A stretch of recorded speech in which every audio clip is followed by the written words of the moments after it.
Bonjour les amis, alors je voulais vous parler d'un homme qui a vécu au IVe siècle avant Jésus-Christ et qui est très important pour moi, c'est Diogène. Diogène de Sinope. Voilà. Alors je vais vous dire comment j'en suis arrivé à m'intéresser et à me renseigner sur ce qu'il avait fait. En fait, ça remonte à quand j'étais tout petit. Euh, Mon père, il me parlait un peu de philosophie des fois, mais je sais pas, je devais avoir peut-être 7 ans, quelque chose comme ça.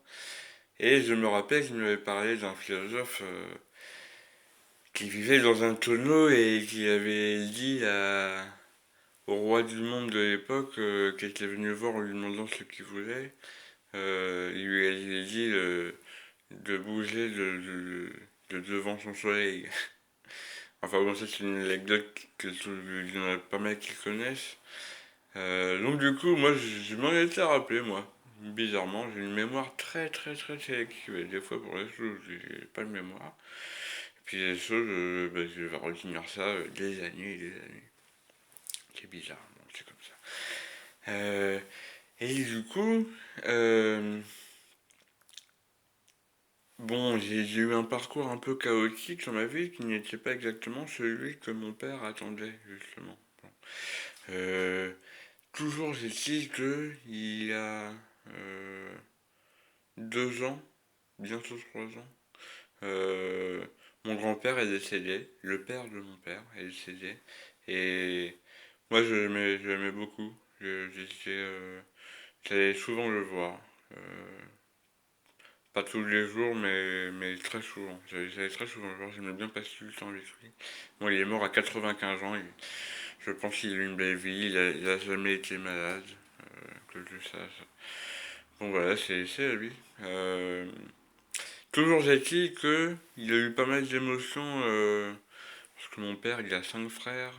Euh, bon, il a eu beaucoup d'émotions, beaucoup d'émotions.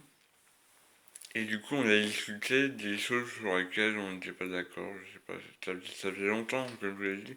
J'ai eu un parcours chaotique où du coup les rapports avec mon père c'était un peu compliqué.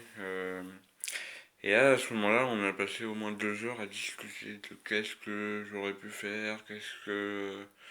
Voilà, moi j'ai dit ce que je pensais aussi, voilà, qu'il y avait beaucoup de corruption et que c'est... Voilà, tout un... Bref, on a discuté. Et à un moment, il me disait, parce que moi je disais, mais moi j'aime bien la philosophie, j'aime bien la sociologie. Et bon, à ce moment-là, moi je faisais du poker en fait. C'était mon objectif, c'était de gagner de l'argent au poker pour avoir ma liberté. Et du coup, bon, c'est là où,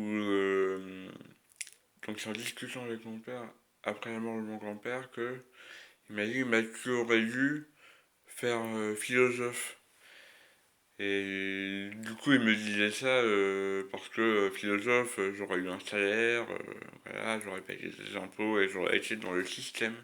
Mais c'est là où je me suis rappelé euh, que quand j'étais tout petit, il m'avait parlé d'un philosophe qui vivait dans un tonneau. En fait, c'est pas vraiment un tonneau, on va le voir plus tard, mais c'est là où je lui ai dit, mais attends, il n'y avait pas un philosophe qui vivait dans un tonneau sans argent, et puis hein.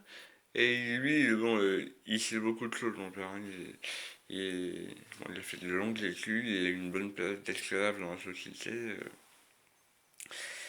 et tout en haut parmi les esclaves. Moi je dis, c'est là où il se trouvait quand il travaillait. Euh, il faut me dire, ah bah oui, c'était Diogène, mais il mendiait. Alors il mendiait. C'est-à-dire, il faisait la manche en fait. Euh, il faisait la manche et il donnait des conférences. Enfin, il expliquait aux gens ce qu'il pensait. Ouais, il faisait. Pour lui, c'était ça la philosophie. Et c'est là que je me suis mis dans l'idée de faire de la recherche sur Diogène. Donc que euh, je vous retrouve pour la suite de cette série de vidéos.